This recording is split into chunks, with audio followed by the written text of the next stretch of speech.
Welcome to this little tutorial about the wall press. The wall press is a variation of the press to handstand with one specialty. We're going to use the wall for a strategic advantage.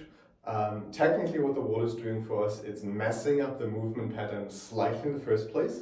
So that's why we will have some coaches speak out against this and say, don't use the wall, it's a bad tool. I got into some types of not competitive but fun gymnastic training at the age of 13, something like this, 12, 13, 14, and our coach gave us the stuff and we all had to do this thing. And what I believe it didn't bring me eventually to the press as the main thing, I feel like it helped me and helped a lot of clients in the past, so that's why I want to present this tool to you. In simple, it's allowing you to train your press without falling forward, nor needing as much strength, because we're going to use the wall. I will tell you a bit more about this in a second. I'm just going to show you one version of this, or the main version of this quickly, to see what's going on there. So I'm placing my hand slightly away from the wall, leaning against the wall, and then I can nearly lift off, adjust my hand position, can lift off. That's kind of the press movement. Now there are some subtle nuances, common mistakes and general issues we're going to dive into in a second.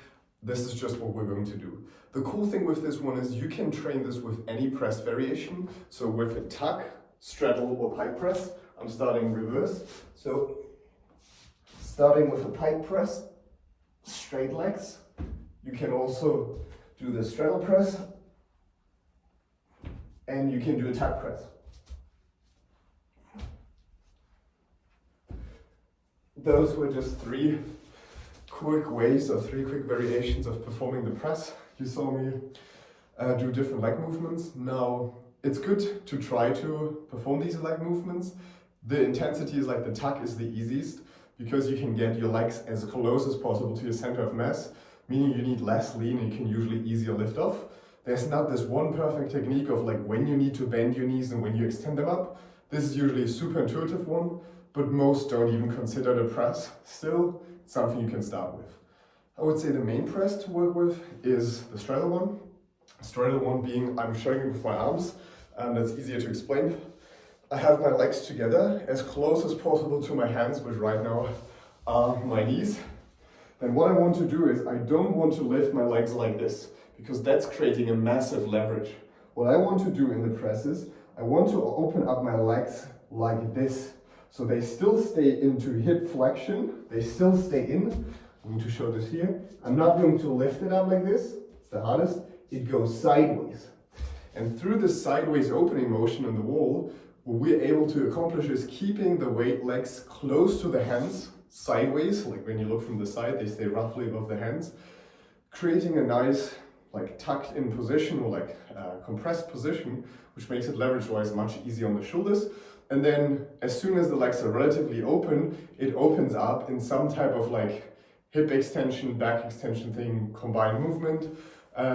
This stuff can also be trained in a headstand, in an inverted hang, in a support position. For this one we have extra videos that you can check out as well. But here the most important thing is when we're doing this wall press, we can train the leg movement and eventually learn to do it eccentrically and concentrically. There are two ways to approach this, so let's dive in. I'm actually a fan to start from the bottom, not from the top, but we're still starting with the top variation because for many that's more convenient. You should be able to kick into a handstand when you're training a press, so we're not talking about how to kick up into a handstand. So you start in your handstand with your hands at least one hand width away from the wall. So one full hand length away from the wall. I go into my handstand, and now what I want to do is I want to see if I can sit my hip against the wall and even my shoulders. So the first thing I'm doing is setting my shoulders into the wall, pulling them away. Shoulders into the wall, pushing them away. That's actually a separate strength exercise that if you do only coaching with me, we're going to program for you first before doing this. But it trains this shoulder opening position, getting comfortable. Usually you run into some wrist issues at this point, and then we start to turn the hands out slightly. Whether you turn it out by 10, 45 or 90 degrees, that's up to you. Eventually for press to handstand, we don't want to turn them out fully because this makes the balance much harder. So usually 45 degrees are best. The cool thing here is what you will notice is you get comfortable to how far, and this is oftentimes just a few inches, how far can you get away from the wall with your hands where you can still get your whole body in one straight line against the wall and away from this. we're going to rely on this for a negative press, so it's important to find out. And it's oftentimes that it feels still doable, and you move just 1 inch further away from the wall, and you just collapse. You just fall into the wall and fall in there, because your arms are getting nearly horizontal as you perform this. So be aware that there's like not unlimited distance. You can only go 1 to maximum 2 hand length away from the wall before it becomes impossible to manage. Once we have done this and found a hand position that roughly feels nice, we can do multiple attempts. The first one, I'm very close to the wall. My shoulders are sitting against the wall. I'm opening up sideways, and as I fall down, I will fall away from the wall because I was just that far away from the wall and I couldn't hold the balance. I'll do it one more time, this time going further away. Now that I'm further away, I can go slowly up to here, and now I'm falling. So I will slowly find the position, the furthest position away from the wall that I can go into, where I can go as deep as possible, hitting horizontal legs. So just as another example, I lean forward, I go down, and now here I can stop, go up, and train these partial repetitions. These are an amazing tool. Sometimes you can spend weeks on this and get amazing gains in shoulder strength, core strength, inversion ability. It feels weird because your whole body is flat against the wall and your hands are like this away from you. So it builds constant pressing and shoulder leg strength. But it is amazing to unlock the press. Once you have mastered this part and you can go to horizontal, usually you start to go deeper. And similar to a Jefferson curl, now your back rounds. So as your legs go deeper than horizontal, you will do something that feels like a Jefferson curl against the wall. You will peel first your lumbar spine, or even your pelvis, then your lumbar spine, then you like higher lumbar, lower thoracic, mid-thoracic, upper thoracic spine away from the wall until your feet touch the floor.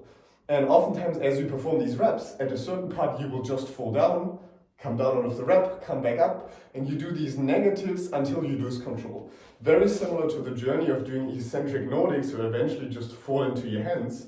You do the same here, fall into your feet. So you repeat this process until you can nearly get to the floor, and at that point I recommend to do partials. So you do like a quarter, half, 3/4 rep, but you never fall away. So you get successful reps in. That's the approach from the top. It's amazing to combine both, you can pick whatever you want. The other one is usually a bit more frustrating, but when you're very strong, mobile, and capable already, it can be more rewarding because I had clients who unlocked their press in the first session with the bottom approach. More advanced, you need to be more ready, but it can yield to faster gains. So this is doing the thing in reverse. I'm going to place my hands very close to the wall. I lean my neck into the wall and push away from this. I need the ability to push away again so I have enough strength to save myself if I lose control. And then rep by rep, I'm going 1 inch further away from the wall, doing these reps. And as I do it, every single time, I notice it becomes harder for the shoulders to hold before I touch the wall. It becomes more intense for my quads, my compression, my abs, because essentially when I'm far forward close to the wall, I'm in this position, and as I walk back, I get to a closer, more tightly compressed press to handstand position. Benefit being, if you are able to lean forward all the way with like a decent hand distance, you will automatically feel how your feet are nearly becoming weightless and they slip, slide, or hop. So then it happens that you're like here, you lean forward, oh, this was too much, and out of nothing, your feet are hopping forward. Your feet are hopping into the wall. And if that happens, you know you have the perfect position, because then you just have to play with this a bit until you're in the right position where your feet can lift off. And this is not supposed to be a jumping off the floor. That's cheating. It's really lifting off. It's the feet gliding, lifting off, you're falling. And while in the beginning it feels like failing, you're falling forward, a couple of reps to a few sessions in, you notice like, wow, I can float for a couple seconds while I lean into the wall, upper back, traps, kind of like mid-trap, upper trap region, leaning into the wall. You feel your head pressing into the wall because that's definitely helping. You feel how your hands are loading, your shoulders are pushing your weight, straight arms. And that's the bottom press. And then out of nothing, what's going to happen, sometimes within one session, sometimes with a few, you're going to lift off and go like, oh my gosh, what's happening? And this will happen. And then what happened is like you were so excited of this lift off that you forgot to actually do the technique and open your legs. But let me congratulate you, at that point you actually achieved your press, because then it's literally just about not moving your arms like or legs like this, but actually opening them. So lift off, open legs and bring them overhead.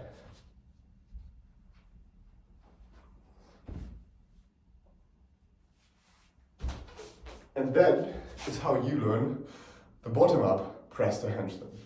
Not saying this is the only and very best way, but the cool thing with this tool, you can work from many levels, top down, bottom up, do repetitions of the top press where your shoulders get into the wall and away from this. You can do it from the bottom. You build a lot of conditioning, and essentially of any of these exercises, as always, you can send me your form videos. You can check your form, see how it's going.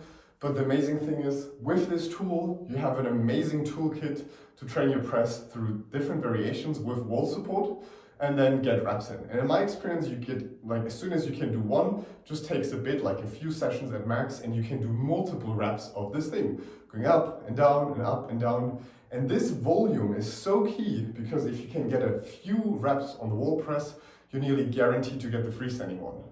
Because you can use the wall less, but how to get from the wall to the freestanding one is a topic for the next video. I'll leave it here. This was a long enough one. Couple tools here. A little bit of guidance how to approach this one. As always, make sure to practice safely. Your wrist should as always be wound up, as we're always preaching this, because it's really intense on the wrists. Play with this. This is a lot of micro variation finding, like with a squat. I always say like a press to handstand, your arms and shoulders in a press are literally like in a squat. No one has the same perfect squat. Some like a wider position, toes out, toes forward, more narrow, more knees over toes, more hip hinge, more adductors, more knees caving in. It's unlimited.